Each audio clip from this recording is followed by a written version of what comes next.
Genesis chapter 22. After these things, God tested Abraham and said to him, "Abraham."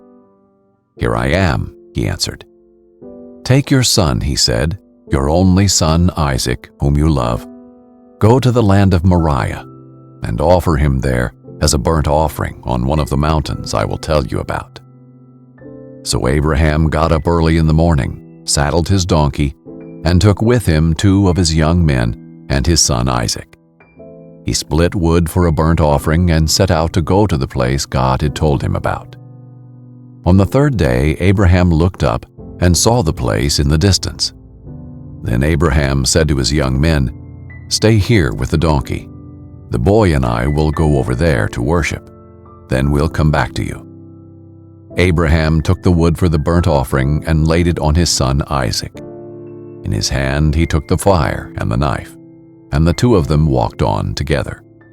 Then Isaac spoke to his father Abraham and said, "My father." And he replied, "Here I am, my son." Isaac said, "The fire and the wood are here, but where is the lamb for the burnt offering?" Abraham answered, "God himself will provide the lamb for the burnt offering, my son." Then the 2 of them walked on together.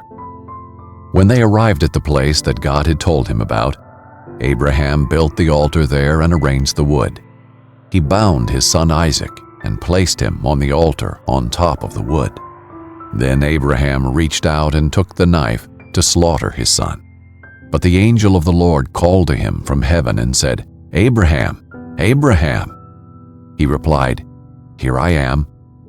Then he said, "Do not lay a hand on the boy or do anything to him, for now I know that you fear God, since you have not withheld your only son from me." Abraham looked up and saw a ram caught in the thicket by its horns. So Abraham went and took the ram and offered it as a burnt offering in place of his son. And Abraham named that place, "The Lord will provide." So today it is said, "It will be provided on the Lord's mountain." Then the angel of the Lord called to Abraham a second time from heaven and said, "By myself I have sworn. This is the Lord's declaration. Because you have done this thing and have not withheld your only son, I will indeed bless you and make your offspring as numerous as the stars of the sky and the sand on the seashore. Your offspring will possess the city gates of their enemies, and all the nations of the earth will be blessed by your offspring, because you have obeyed my command." Abraham went back to his young men, and they got up and went together to Beer-sheba, and Abraham settled in Beer-sheba.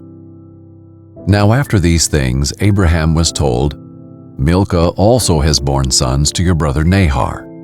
Uz, his firstborn, his brother Buz, Kemuel, the father of Aram, Chesed, Hazo, Pildash, Jidlaph, and Bethuel. And Bethuel fathered Rebekah. Milcah bore these 8 to Nahor, Abraham's brother. His concubine, whose name was Reumah, also bore Tebah, Gaham, Tahash, and Maacah.